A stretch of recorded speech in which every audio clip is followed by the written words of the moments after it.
Good morning, everybody. Again, my name is Jennifer Wimber, and I work for Clark County Schools. We're going to go through the records transfer process, best practices, and so forth. This presentation I've done several times with my good pal, Sonny Collins. We both feel like the records transfer is so very vital to each and every student enrollment that happens in the state of Kentucky. So that's why we've always kind of put this presentation out there. And of course, if you ever have any questions or want some insight or whatnot, please feel free to reach out to myself or Sonny. So I guess we'll go on and get started with the presentation. The importance of records transfer. So records transfer starts as soon as you enroll a student or as soon as another district enrolls them. So that process is requesting, releasing, and then importing the data into your system. It is a priority and should be a must for all districts. Not following the proper records transfer procedures can lose data. You break the chain of data as far as it's being imported into each district's database. You lose those important records of GT, ELL, and of course your health information, and then of course your SPED information, which is vital to the student. Unfortunately, the records transfer process can be passed over, but that's why we keep doing this presentation, to bring it to the forefront so that everybody knows how important it is. Each district, I know, does it a little different, so we'll talk about that in just a second. So make it a daily practice. Set a time every day for your attendance clerks, or if you're the one doing those records transfer, to go in there and make sure that they're processed every day. Of course, the House Bill 312 is the new law that requires us to process that records transfer or send the records transfer within 24 hours for a foster student. So that has been something new, but along with the records transfer, I think all records transfers should be processed in 24 hours if possible. So that's why we're going to go through the steps here in just a moment. I was talking to you about how each district does it different. In Clark County, I process all of the records transfers that come into the district. So when a student enrolls in another county, I'm the one that goes in, I indate their enrollment, I verify that they're special ed. If they're special ed, their IEP is locked. And then I send a notification to, if I'm working, like right now where our semester ends today, but we don't have grades posted. And I use that opportunity to let the other district know if they want to send me another request on, let's say, like January 15th, then I'll release them. That way they can get the most accurate transcript and grades. Other school districts, the individual school takes care of the records transfer, whether they're indating and this releasing the records. It's all in how you all feel is best practice. I will say that my district is not that large, so we have about 5,500 students in Clark County. So it takes me approximately 15 to 20 minutes a day to do the records transfers of students that have left Clark County and enrolled in other districts. And then, of course, I keep a watchful eye on students that we enroll to make sure that their records request is sent in a timely manner too. Of course, as you get new students in and you enroll them with that fabulous student locator, if they have not been in your school district before or whatnot, you will go through and, of course, enter in the information that was submitted on the enrollment or within the new online registration.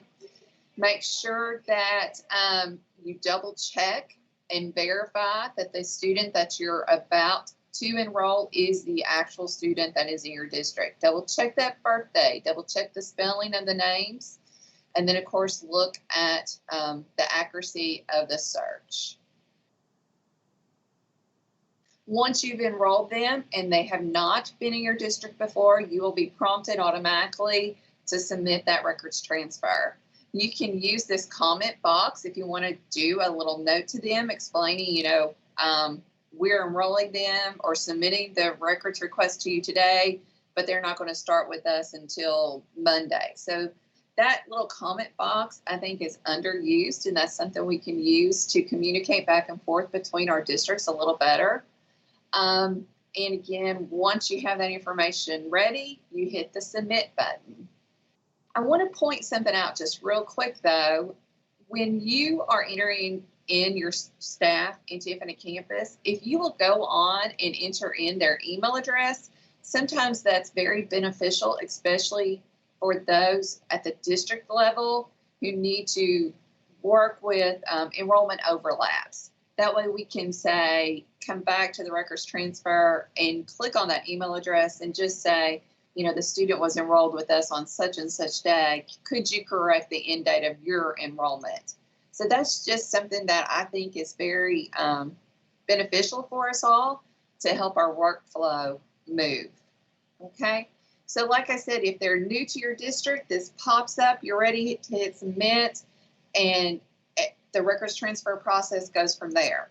But remember, on the rare occasion, sometimes it doesn't manually pop up for you, or if the student has been in your district before, you will want to go and send that records transfer through the manual process. The manual process, of course, is to go to Student Information, General, Records Transfer tab, and then click the New State Transfer Request. This will look for their enrollment in the state database for the previous district and send the records request to that district. All right? So again, it will not send it for you automatically if they have been in your district again. So that's why I put this slide again separately or whatnot. So if the student has been with you, remember to go to that records transfer tab and send that manual request. All right. So we've enrolled the student, and then we've asked for their records to be sent back to us. So on your Infinite Campus, under the process inbox, you will be waiting for this message to come back up to you, request for you to release message, or request for, or that you have records to import. So right now, this process inbox request is asking you to release the records. So there are a couple of things to do before you release the records. And again, this is to ensure that the records that are sent to the district are completely intact.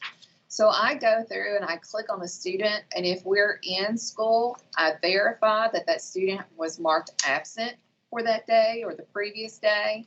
If the student has not been marked absent, then I call the school and ask for them to go through and verify that the student is truly not there. If the student's there, then I probably will make a phone call to the requesting district just to see if by chance we have a student with the same name. That way we can catch the duplicate student before records are transferred, and it's a little easier to for Sam Engstrom at KDE to split those students out. So I go through and I withdraw the student, and then I check to see if they're a special education student and make sure that their IEP is locked. And then I go through and release the records.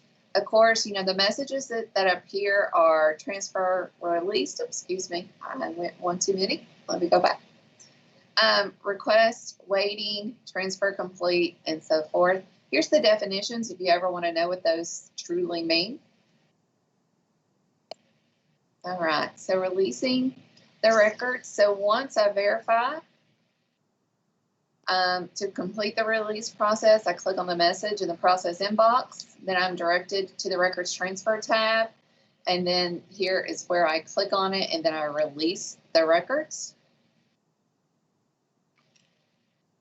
and so forth. So here's that screen. Remember, once you release them, you can't undo the release. So that's why you have to verify a couple of times to make sure that that is the correct student that you want to release those records on. Keep in mind that your attendance clerk should not be releasing records for a student that is not in their building. And that's a little tricky because when you get that request notification in your process inbox, it doesn't tell you where that student truly is enrolled.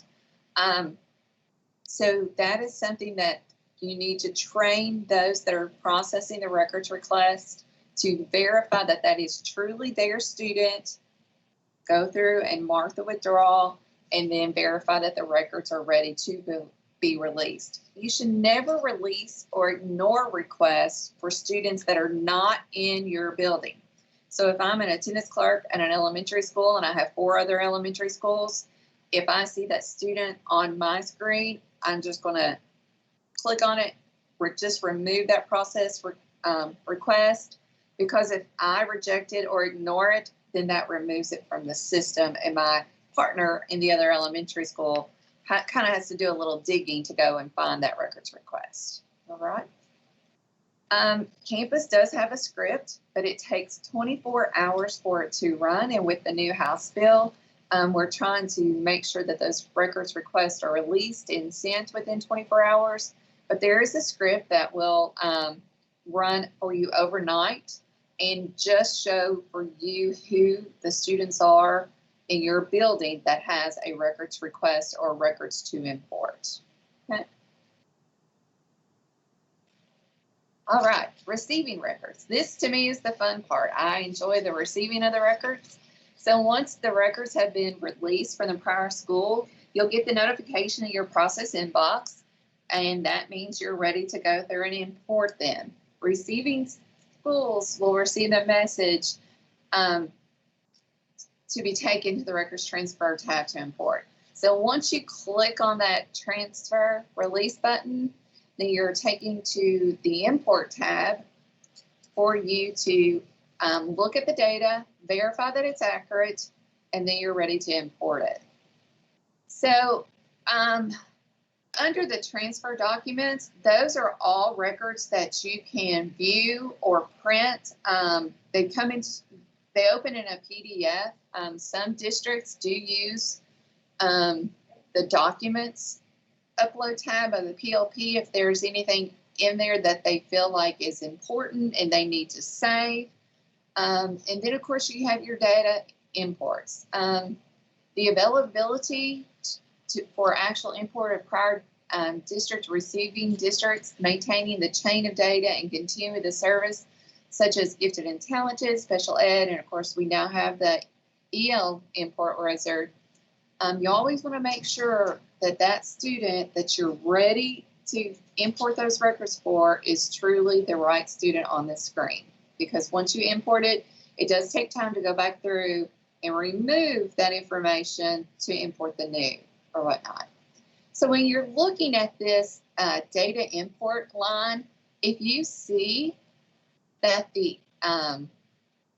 there's a line through the PLP here or something, that means there's no available data for you to import. Okay. When we're looking at this list of data imports, one thing I do that's a little different than most is I start at the bottom and I work my way to the top. And the reason why I start at the bottom and go to the top is I'm looking for some information or whatnot. So when this pulls up, I want to verify that this student, if they're active special ed, actually has an IEP ready for our special ed department to import. If I see that the student has an active special ed status, but there is a line through the IEP, then I stop what I'm doing and I contact the person that released the records and ask them to contact the case manager for the student and have them lock the IEP. And then once I know that the IEP has been locked, then I resend another records transfer. That way I don't lose that important data. All right. Some other things that I want to point out on this Kentucky State Reporting import is the resident district and the KTS primary districts and so forth. When you're importing records, you do not want to import it if this resident district is not correct. A lot of times students do a non-resident contract with another district, and then they move, so they go to the county that they reside in now. So you don't want to import that resident district if it's truly a district outside of your district. So look at those 3 little boxes right here, okay? Other boxes that I always look at are up here under this, the state enrollment elements. We have a little process here in Clark County so that if I see that a student has been marked immigrant or refugee, I send a note to them to let them know that they have a new student they need to reach out and contact with. Same thing for the program 504. I let my counselors at the school know that they have a student that has a 504. And also your GT records will show on this screen. So the screenshot doesn't represent the GT information, but it will show on this screen. And so then I make a note to let my GT coordinator at the district and at the school know that they have a new student with GT services. Okay.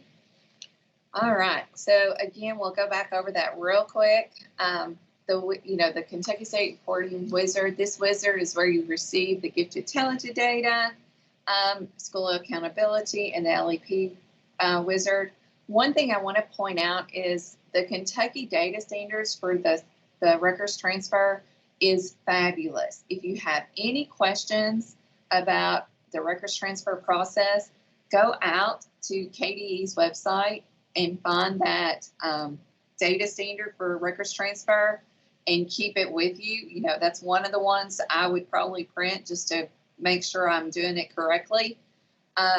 Then as you're rolling your way through that data standard, it will touch on the GT records transfer, the SPED records transfer, and the LEP import wizard. It's a great document to keep on hand. All right. So other data imports that you import along with your records transfer are the transcripts, the extended census import. I want to talk just a moment about your transcript import wizard. You want to make sure when whoever is importing your transcripts is diligent about looking at the course codes and then the state course codes. My high school counselors are the ones that, of course, import our transcripts, and they keep track of the Kentucky State course code listings as well. That way, when they enter them in, they can look to see if it matches up with our requirements here in Clark County. And they have the ability to verify the credit types and so forth and manipulate them before they save them so that it's accurate within our district. And of course, anytime you import a record into the transcript, it will show where the original record came from that you imported into your system, which is a very, very nice note to keep track of. Okay. Other things to import or whatnot is the enrollment history import wizard. Remember, all of those records will come in right now. If that student has been in your district for several years and they left for a few weeks and they come back to you, it will re-import all of that history of that student's enrollment. So you can go through and verify. And if you have the ability to delete, I know in my district, there's not many people who have the ability to delete a record, enrollment record. But if you truly verify that it's a history record and you have the original record in that student's tab, then you can delete that. And it just makes it cleaner. I'm not saying you have to do it or it's a priority or anything like that, but it is an option if you want to see a streamlined enrollment history. Okay. I love the assessment import wizard. I am so grateful to Infinite Campus and KDE for the updates that they've done on the assessment imports over the last couple of years. It maps for you the assessment in the database, so you don't have to go through and verify and connect them into the tab. It does it for you automatically. It's very, very important, though, that when you're importing the fields, that you look to make sure you don't by chance mark do not import this field. Sometimes I've had a couple issues over the last couple of years with the new civics requirement for our graduation. Some people didn't import that record, so when they came to me, it looked like they had not passed that requirement. So we had to do just a little research and verify that they had that requirement, which is on the assessment tab. All right, other things to import are your immunization, health conditions, health screenings. School nurses do not have access to import immunizations unless you give it to them. So it's how your district wants to process it. In my district, like I said, I import it for them, and then they know to go and check to make sure the information is correct because they view that out of the student's cumulative folder. All right, so the IEP, special ed evaluation, the SPED documents, they're so very important for those students that have an IEP. So I work very closely with my district special ed director and her assistant, and I let them know as soon as I see a student that has an IEP or has an active enrollment, even though maybe I haven't got the IEP just yet and I'm waiting for it to be locked to be resent.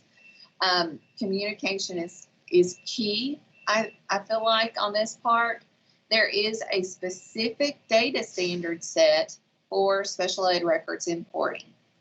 Again, it's one of the best data standards, so please take a moment and pull it out. If you are not importing special ed records, then I would print it out and give it to whoever will be importing because there's great information on that document.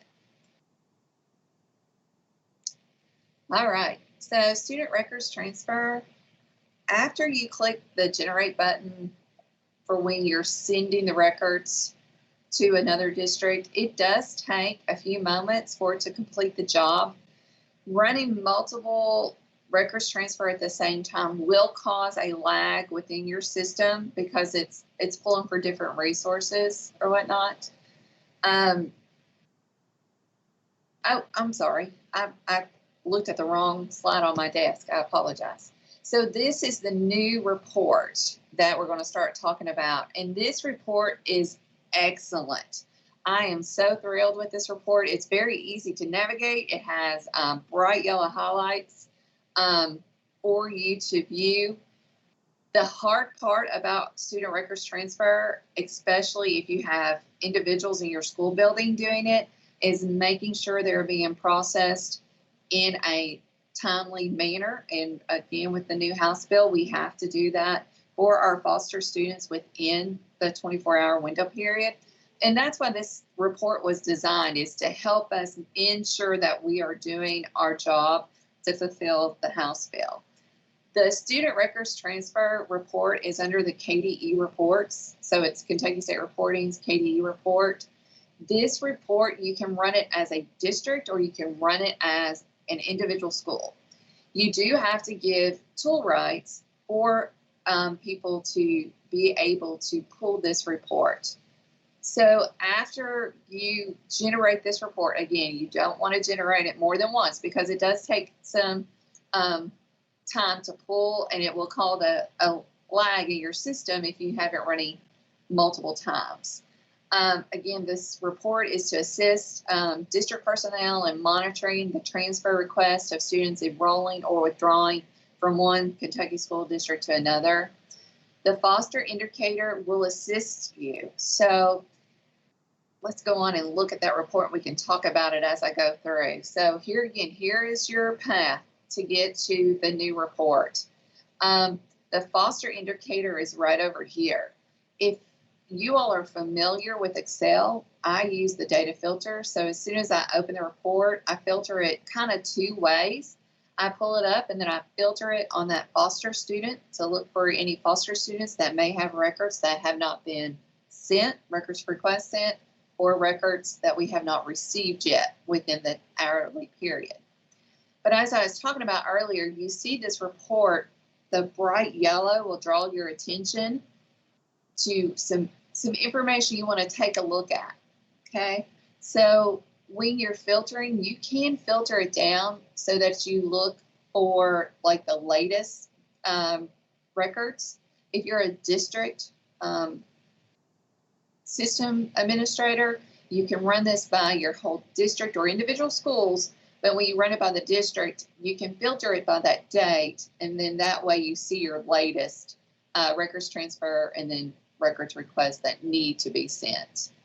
All right. There is a quick reference card on this report. It will walk you through the details of the report so that you can make sure you're using it to the best of its ability. Again, tool rights must be given by the sysadmin for this report to be ran. The idea behind this report, though, is to make sure that your district is transferring the records promptly and releasing those records promptly. So I appreciate KDE taking time to pull this report. It is fabulous. If you haven't run the report, go in and do it just to see how well you're doing. I'm a little competitive person, so I like to run in and see, how we're doing, what we're doing. You can also pull an aggregate report that will tell you kind of like your timeline. You've released X amount of records within X amount of days. And so I like to pat my people on the back here. My attendance clerks, when they enroll the student, they release the record, they send the records request. So we keep track of our attendance clerks as far as making sure they send that button. And we do a little competition every now and then with that, just to keep everybody invested in the student records transfer process. Okay. I will say, though, that we still do use a couple other reports alongside of the new student records transfer report. I know Sunny and I both do the W-22 sequential report validation to verify that students who have left our district, that we've marked them as a W-22, to make sure we've received the records request from the new district. That way, when we're doing our overall district reports, the SAR reports and so forth, we know that our W-22 withdrawal students are truly correct because they have that records transfer on there. Again, this report or whatever is underneath student information reports, and then it's called the W-22 sequential enrollment validation report. It also has a quick reference card that will take you to the KDE site and explain a little more how you can use this report in your district to verify that your data is truly correct and intact. All right, so this kind of gives you a little header for it. And you can see where their next enrollment is and where they should be. So this is a sample of that report. Something else that I do weekly, well, my good buddy here in our office, Sheila, she's actually the one that pulls this report weekly for me. But she will pull this report weekly or 2 or 3 times a week to see if we have students that have returned back to Clark County and we have not sent that records transfer. We use this, of course, prior to the new report, so we kind of keep rolling with it. We go in and it's the student enrollment status report. This report is found under student information reports enrollment status. When you run the report, you can run it by your district or you can run it by your school. It truly doesn't matter. We put in a specific date range. Like I said, we do it weekly, or if we're doing it twice within that week, then we remember what date we last sent it. So we're just looking for those that enrolled with us. So we look for that start date, and then we run the report. And it is a kind of a manual thing to do, but we go and we click on the student and we go to that records transfer tab just to verify that a records transfer has been sent. Okay, so that's a lot of information, and I hope I haven't gone too horribly fast through that. One thing, though, that I want to start talking about now is what happens if the chain is broken. So what if the chain is broken? Normally how the chain is broken is when a student has been, let's say in Clark County, and they go to Fayette County.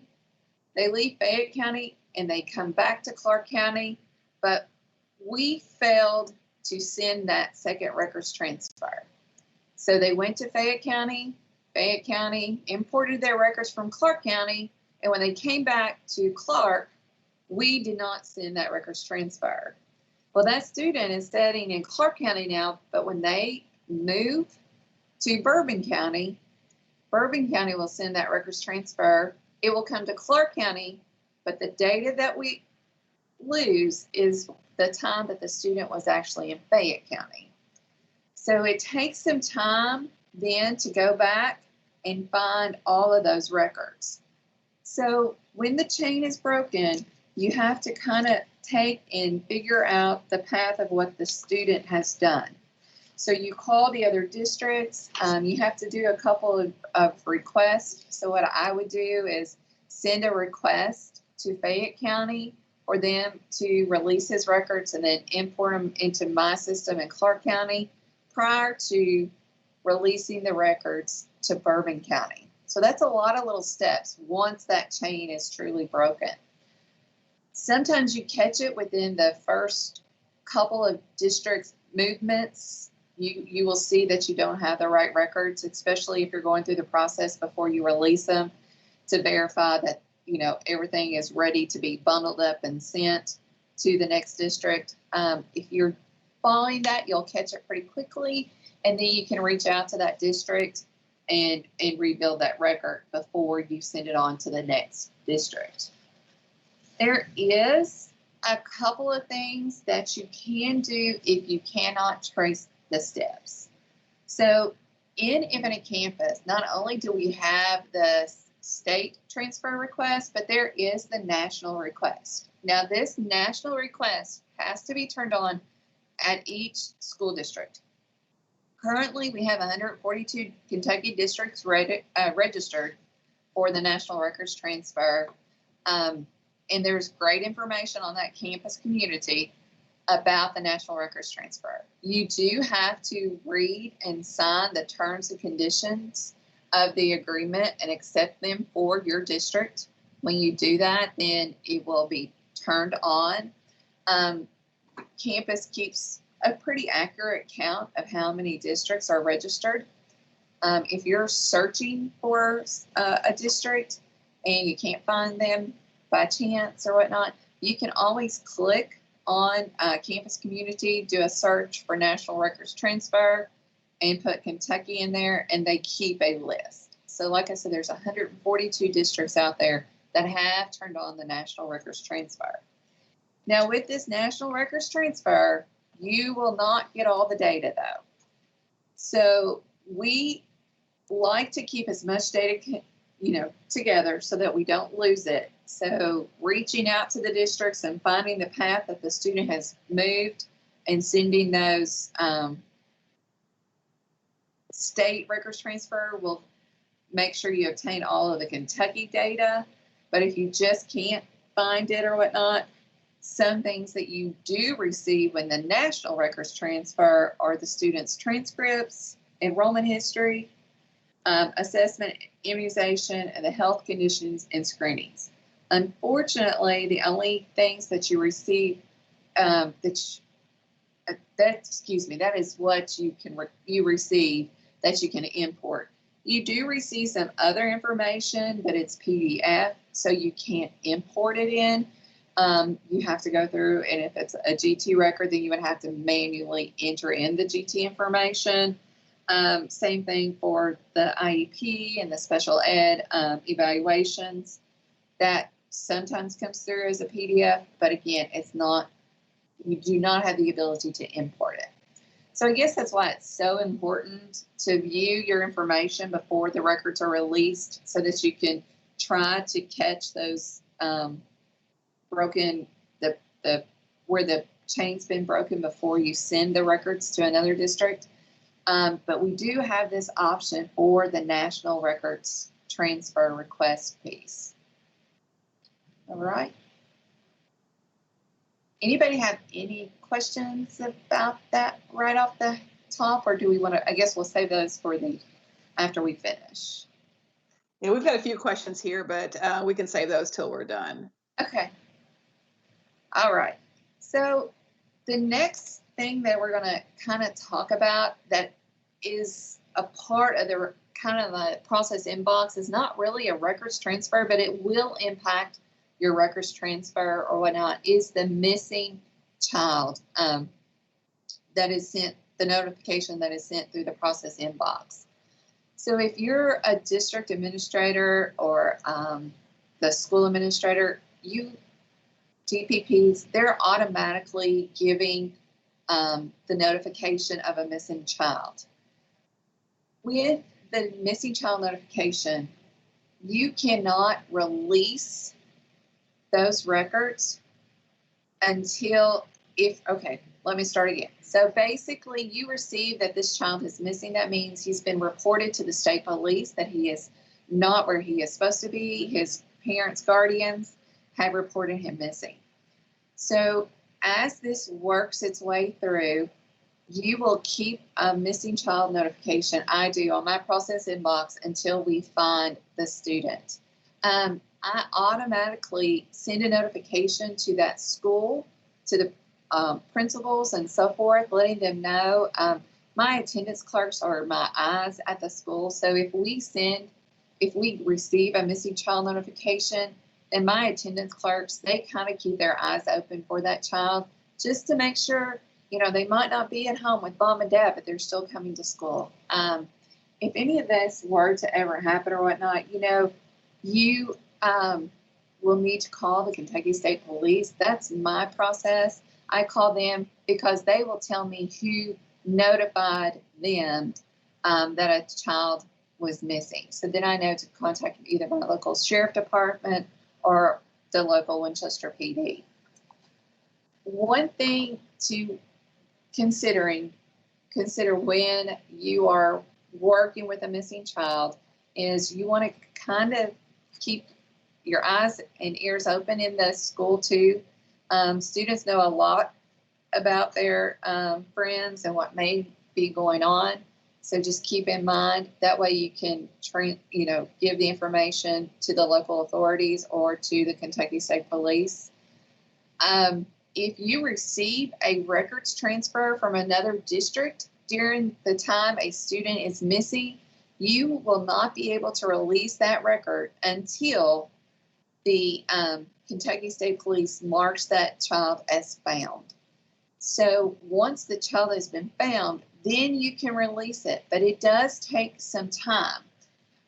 While you are working with a missing child and you've received that records transfer from another district, do not ignore or reject that records request. If that happens, then you have to reach out to that district again and have them send you another records request or whatnot. It's just kind of best practice for me and for those that I work with is we very, very rarely ignore or reject a record.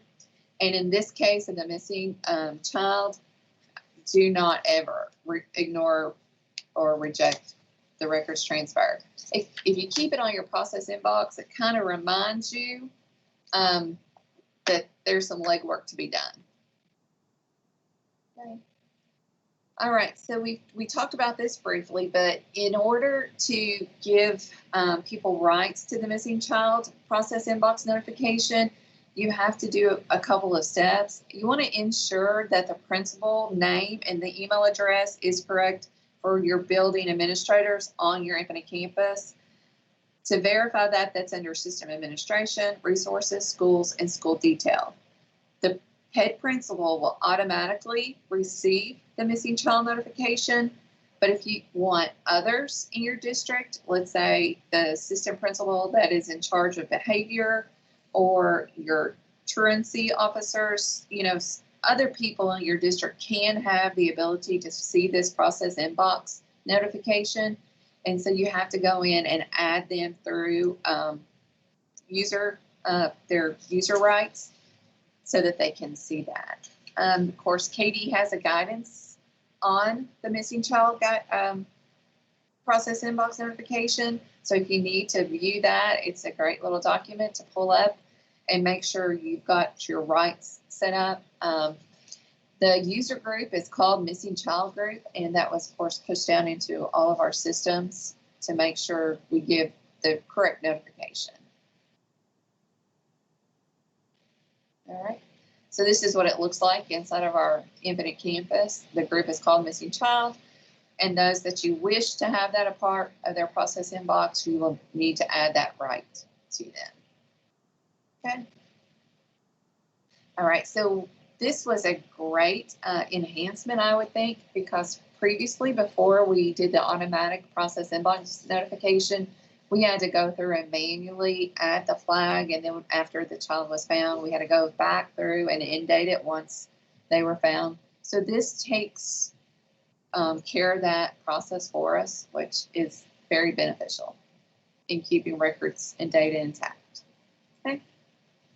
So this part, I guess, is where we're going to start the questions and answering. I do want to say that processing records, I know I'm going to speak for Sunny. She's not on with us right at the moment, and myself and a couple of my other good district contacts or whatever, we kind of make this a priority. So that's why we put this presentation together. Records and data are so very vital to our students nowadays as they move from one district to the other district. We want to make sure we're doing our small little part of helping that child to succeed. Like I was talking about in the assessment tab, the new civics requirement that they have to pass that test. If a student is missing that record, you know, that halts their graduation process because they haven't met that requirement. So even though it's a small little task, I look at it as a huge task at the end because I'm helping a student meet those requirements, hit those graduation benchmarks so that they can walk away with a high school diploma. All right. Thank you, Jennifer. That is great. Appreciate your passion, and I'll have to thank her too, and others, Sunny and others that have been involved. We've pulled together some of our local experts. This is a part of the product from a KDE level we don't use. So they've always provided us very good feedback. When House Bill 312 was presented in 2020 and it was approved, and it changed some of the timelines whereby for foster care students, you had to, you know, request enrollment the day of, and, you know, you only have 3 days to respond and release records. So that's what drove some of the new reporting.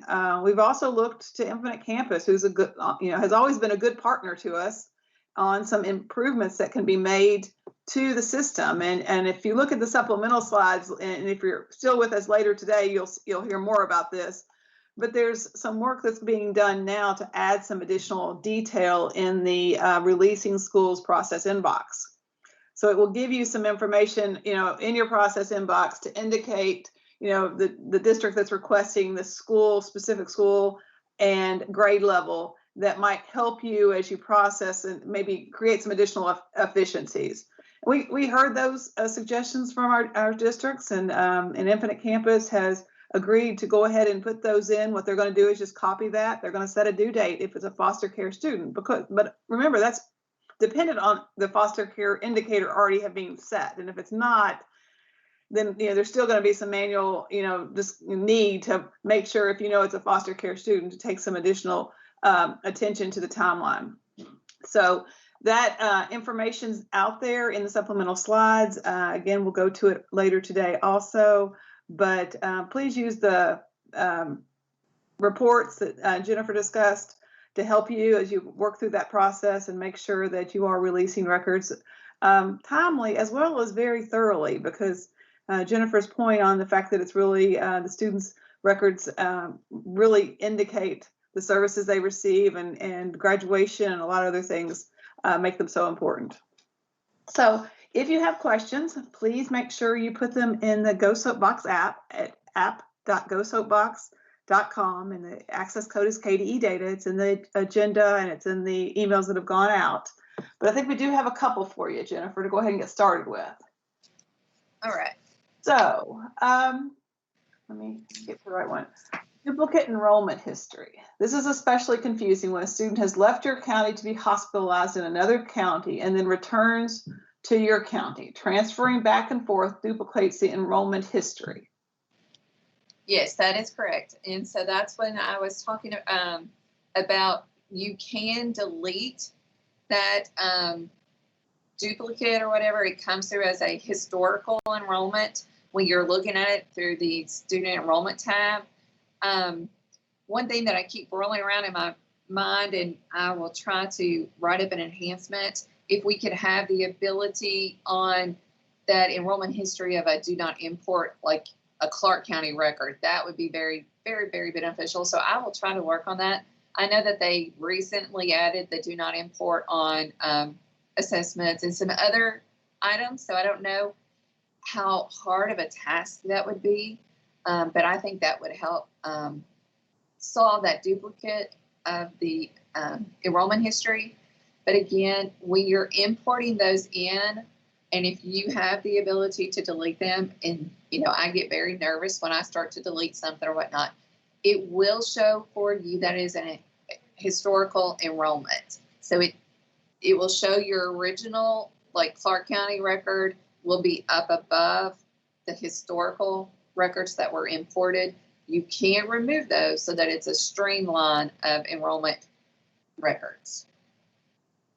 Great, thank you. And I'm glad you mentioned the enhancement request, because I'd encourage any of you, if you think there's some enhancements that are needed to this process, put those requests into Infinite Campus. I know as we've discussed with them, they've had some discussions on, they don't know when, but there's been ongoing discussion about some core enhancements. And your voice is kind of what can help drive some of the changes to make the process work better for you, or capture something that maybe is not being captured today. So as you put something in there, I know a lot of you really take advantage of the listserv. If one of you enter it and you know what the ticket is, others can chime into the fact that that is an actual need, and make the priority of that possibly go up at Infinite Campus. So another question we've got is, how can we add more data to the transferred in records? For example, if it would be nice to see Frisky and Fram data transfers between counties. I'm not sure. I mean, the Fram, I'm not sure. I would have to go back and review the Fram data for each district. I know my district is a CEP district, so we have to do the education benefit form. And so as we get new students, we go through and we process that form for each of the new students that come into our district, because incomes do change. So I'm not sure if the Fram could be imported, unless they're looking for maybe an import history of a Fram record. Well, and on the Frisky records, part of the reason they are not, or the reason they cannot be imported, is like those records are specific to your district, like the group services. It would not make sense if a group service record from a different district came into your district, because you wouldn't have the definition of what that group service was.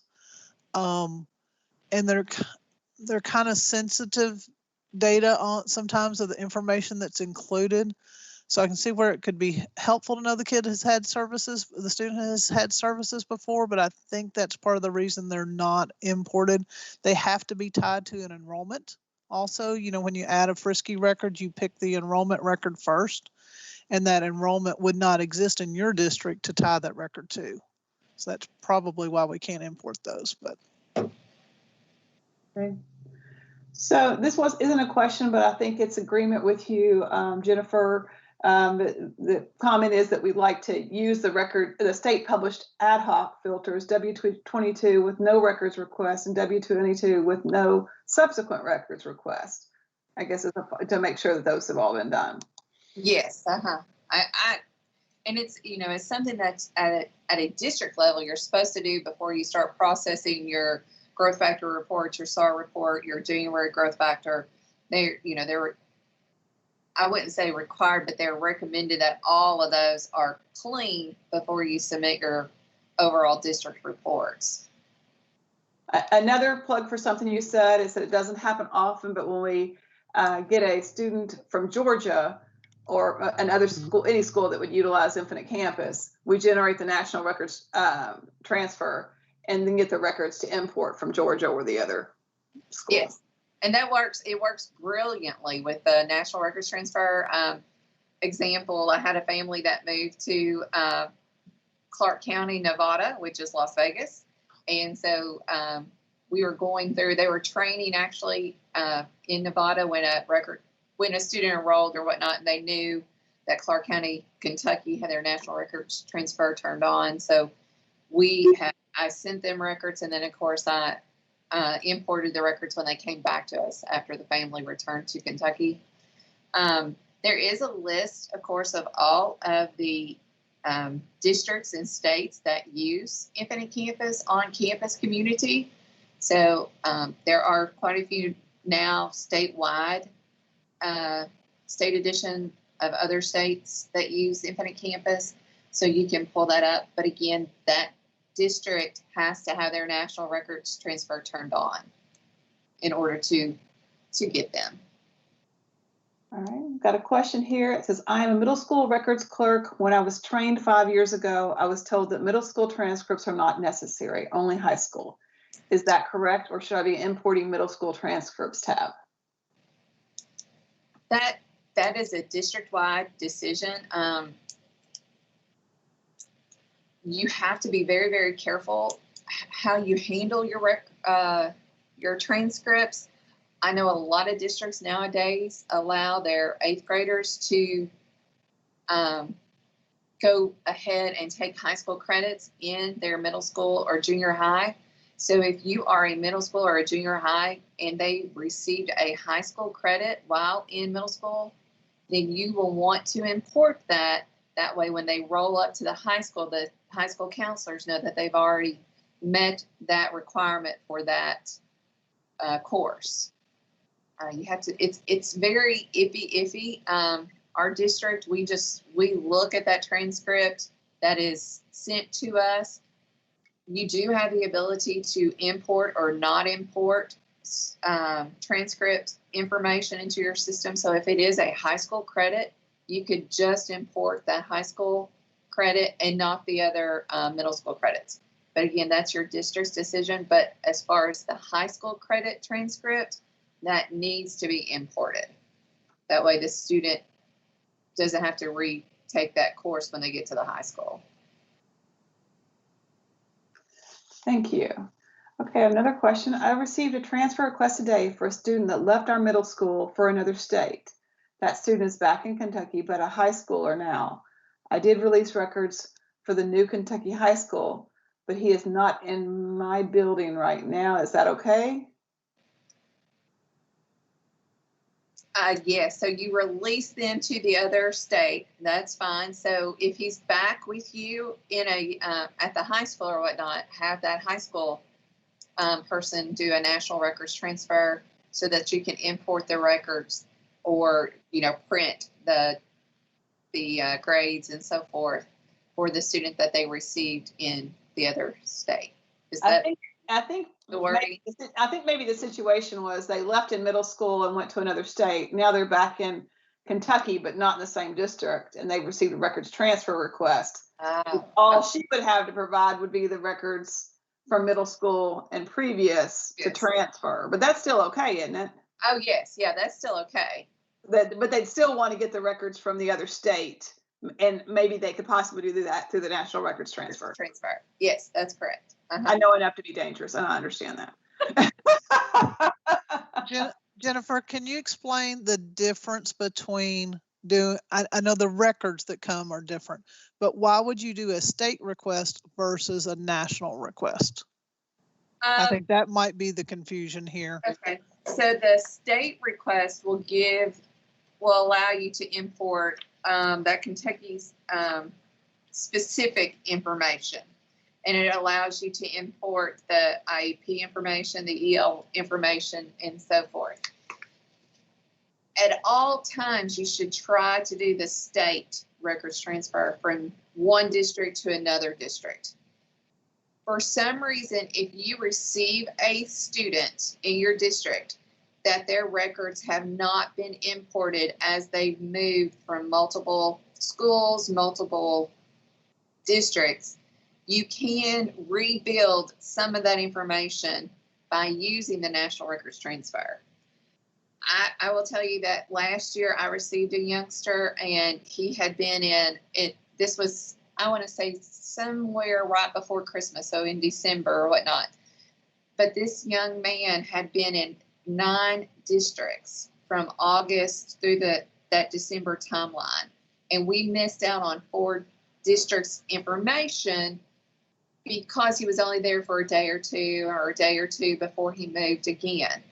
So we were able to track a couple districts and I helped them, send that records transfer to the other district. They imported it. Then they would call the other district, have them send another records to keep importing that way.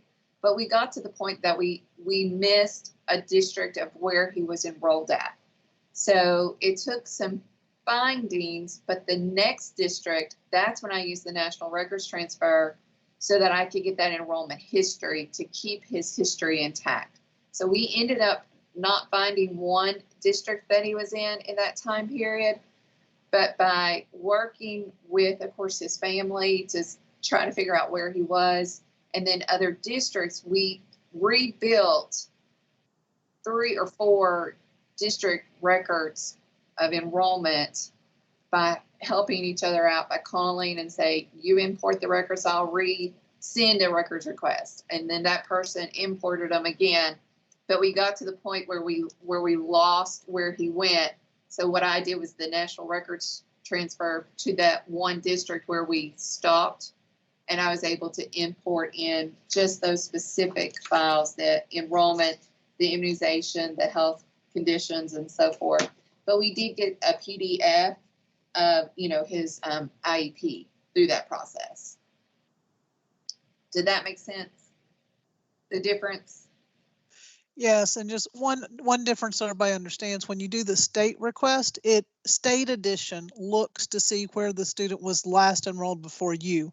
So it automatically sends it to that. And if you did 20 state requests, it would still keep going to that same school every time, as long as they haven't changed enrollments. But if you do a national records exchange request, you get to choose where you're asking for the record. So that's how Jennifer's filling holes, because she's choosing to go back, say, 3 districts from what the state request would automatically do, if that helps. But Great, we got 2 minutes. I don't have any other questions out there. So I think we are good on this, and we appreciate Jennifer taking time. Everybody can feel her passion for this, and she does a very good job. And she didn't tell folks that she gives prizes out to her staff in the form of pies, and she's a very good cook. So they got extra incentive to get the work done and get it done quick. Yep. I had a attendance clerk yesterday. She emailed me and she said, oh, what I would give for attendance clerk meeting so that we could eat some dessert. And I was like, when this is all over with, I'll make you whatever you want. Yeah. Well, thank you for your time. Jennifer's been a great resource to folks all across the state. I know the folks will reach out to her with questions, and she's always gracious to help, and that is very much appreciated.